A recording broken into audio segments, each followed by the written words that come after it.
All right, thank you for all your responses as well to what I had to say last week. The overwhelming majority of you agree that we need law and order and justice, that we need to support the police but also reform the police, and that tackling racial inequality is not only important in itself, but a chance for conservatives to show that their ideas are the ones that work while Democrat policies make things worse, especially for African Americans.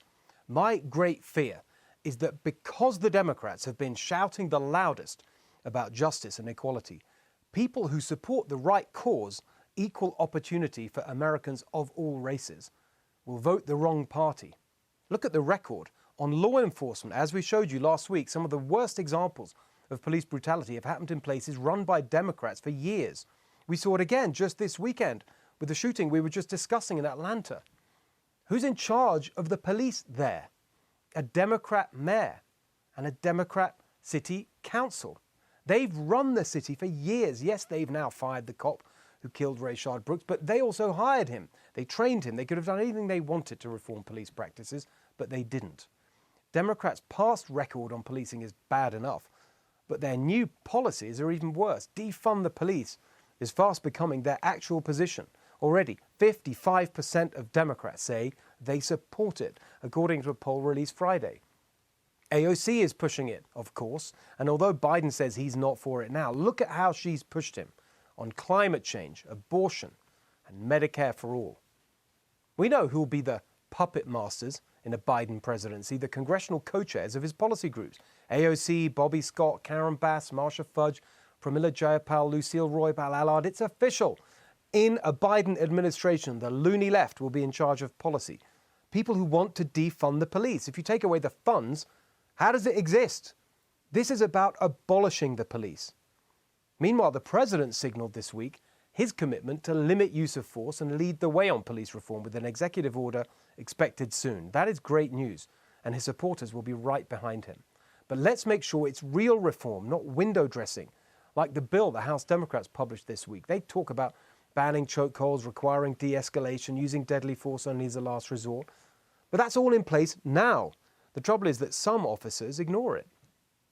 What we need is real accountability. So when the rules are broken, there are serious consequences. We need a national database for complaints so a bad cop can't be fired in one place, then rehired in another. We'd never allow that for airline pilots. We shouldn't for police officers either. We must give Americans access to an independent police complaints process that gets around the unions. And I hope the president can encourage police departments to use alternative responders where that's more appropriate for the situation. We shouldn't be asking our brave police to solve all society's problems. This is an opportunity for the president to create a clear and winning dividing line for the election. Reform the police with Trump or abolish the police with the Democrats. But the cause of equal opportunity also includes jobs, incomes, housing, education, and all of that too. The Democrats are the wrong party. Detroit, Michigan, over a third of the people live in poverty. A Democrat mayor since 1962. St. Louis, Missouri, almost a quarter living in poverty. A Democrat mayor since 1949. And guess which American city is the capital of U.S. inequality? The one with the biggest protest this weekend. Atlanta. Run by Democrats for over a century. It's not just that Democrats in office have failed to deliver equal opportunity for African Americans. In some policy areas, they are actively blocking it.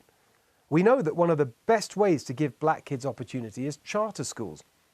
As a former education secretary said, the charter movement is one of the most profound changes in American education, bringing new options to underserved communities and introducing competition and innovation into the education system. That was Obama's education secretary, for goodness sake. But since then, the Democrats have moved way to the left. California's Gavin Newsom talked in his election campaign about closing charter schools. Now he's helping to block them. Who would that hurt the most? Black students. But that doesn't matter to the people who really decide the policy. California teachers' unions. They don't care about equal opportunity for black kids. They just want protection for their members, which they bought with over $1 million donated to Newsom's campaign. With a Biden presidency, you'd get this kind of anti-black schools policy nationwide, courtesy of the AFT's Randy Weingarten and the NEA's Lily Garcia, on Biden's education policy group in exchange for millions of dollars in donations to Democrats. On every equality issue, it's the same picture with today's Democrats, signaling their virtue with social justice slogans while pushing policies that would hurt African Americans instead of helping them. In the first 3 years of Bill Clinton's NAFTA, black Americans lost over 36,000 jobs. Now President Trump has renegotiated it, and that's expected to bring back over 175,000 jobs. He already delivered the lowest African American unemployment in history. Trump cut business taxes from 35% to 21%. The Democrats said it only helped the rich and now promised to reverse it. But it helped grow the number of black-owned businesses. Why are Democrats against that? Now the president wants to cut payroll tax. That would help African American workers too. So, of course, the Democrats are against that too. Just as they're against the Trump opportunity zones that are bringing investment to black neighborhoods. On the substance, there is no debate.